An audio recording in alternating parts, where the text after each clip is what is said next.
You got my heart with this question.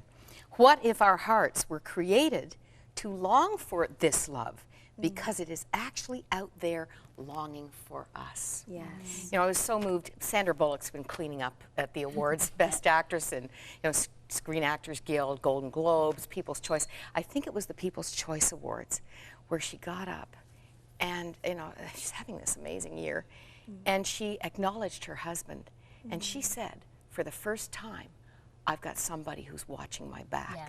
Yeah. Wow. It surprised me.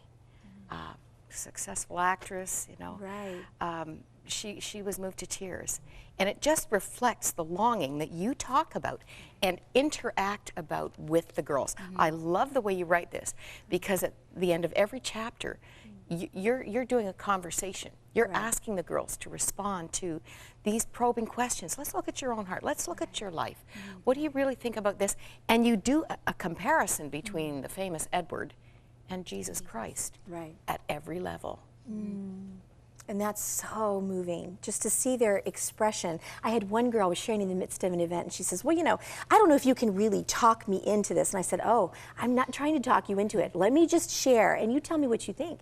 And as we began to look at that list that she had made, I played some praise and worship just to have her sit and listen to what God would say to her. Just tears just began to, she said, he is here, you know, he is meeting me where I am hurting. And it was after her sharing her story and sharing where she had not been satisfied, and then just to see how God began to move. And she said, you know, I don't need Edward Cullen anymore. She goes, I still like him, but I don't have to have him, you know. So it was so great, you know, this obsession, you know, it's a fine story. Love stories are great. We all love a story, but you know, what we really want is the reality. We want that story that's going to be real when it's all said and done. And I love how in the book you kind of in the end cast, you know, Satan, I guess, the enemy, the person, those lies in our minds is the ultimate vampire, the one who's trying to suck the life out of us. And you go through the lies that that we're told as women and believe. And one of them I really related to. You said, you know, just being afraid that you're not worthy of love. You know, that whole idea that if anybody really knew me, I'm not lovable. And I remember a time in my life where God showed me that that lie was living in my heart. And then I started talking to other women, and I started realizing, oh my gosh, most women actually do believe this. Then I actually started talking to some men who actually believe that as well, and I realized this isn't even a gender-specific lie. It's something that ultimate vampire is always speaking to us, that we're not worthy of love, but God says that we are. That's right. And I love the verses that you share throughout the book about how he sees us as beautiful. And what are some of the other lies that the ultimate vampire is telling girls? That deception that enters in. You know, they're not good enough. A lot of times, you know, I'm not thin enough, I'm not smart enough, I'm not.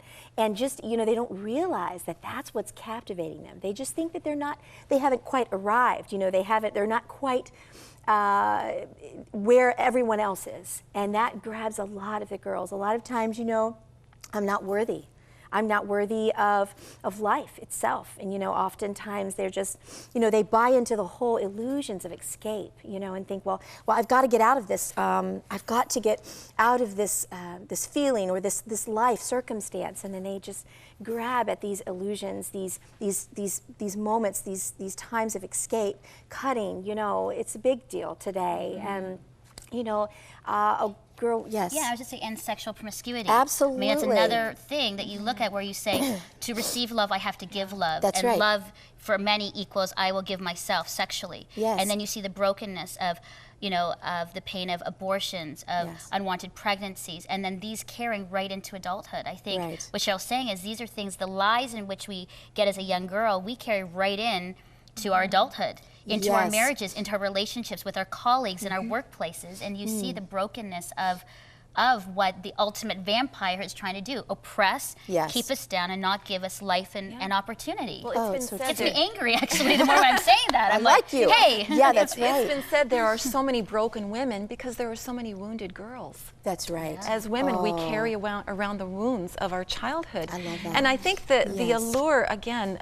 in watching the movie, like I said earlier, that Edward represented a safe place for this girl, Bella, the teenage girl, the heart of the teenage girl, who's looking for acceptance, who's looking for love, who doesn't maybe want to expose herself, like Melinda, like you were saying, to the promiscuity and the sexually transmitted diseases and the teenage pregnancies and all that goes along with it. But so she kind of buys into the fantasy of the vampire movies and lives vicariously through that. But what you are introducing them to and what we can do is say, you know what, you can have that safety, and it doesn't have to be through fantasy, it can be through reality. That's right. As you get to know the ultimate hero of your life, the one who is constantly wooing you to be your protector. And that is Jesus. That's exactly right. And what you were mentioning earlier too about the woundedness, and that it just kind of stays with you if it's not taken care of. And women that have attended events that I have done, you know, they bring their daughters and they are crying, and I say, oh, are you okay? You know, is your daughter, what's up? And oh, well, my daughter is okay. I have this hurt inside. And they begin to express the teenager within them. You know, there hasn't been this healing. And the ultimate vampire with his intrigue and, you know, all of that looks good. He looks good, and all of these little things look good, but where is it going to take them at the end? They're going to end up with destruction. And on that looking good, would you say that Edward and those like him are really ploys of the ultimate vampire? They are angels of light? Yeah, interesting. Is it a deception? It's interesting because through the books, and it's a little bit of a weaving. You know, they look so much at Edward as the hero that you know, I want to be careful too to share with them in light. The ultimate vampire is so deceptive. Looking at James in the movie, the very evil vampire, you know, a lot of the girls will say, well, Edward, he's the good guy. He's the good, even though he is a vampire. But interesting. But the James character is evil and very outwardly, more of an outward evil that they can see and observe. But yes, isn't it interesting the way it's all woven together? The black and the dark and the fang has become gray. Very gray. But I don't think we can be too afraid about this, because I think these are places where we can springboard into discussions with the girls. Taking this cultural phenomenon, which you've done, and saying, in these places, this is where we can learn and teach our girls what is and who is the true hero. And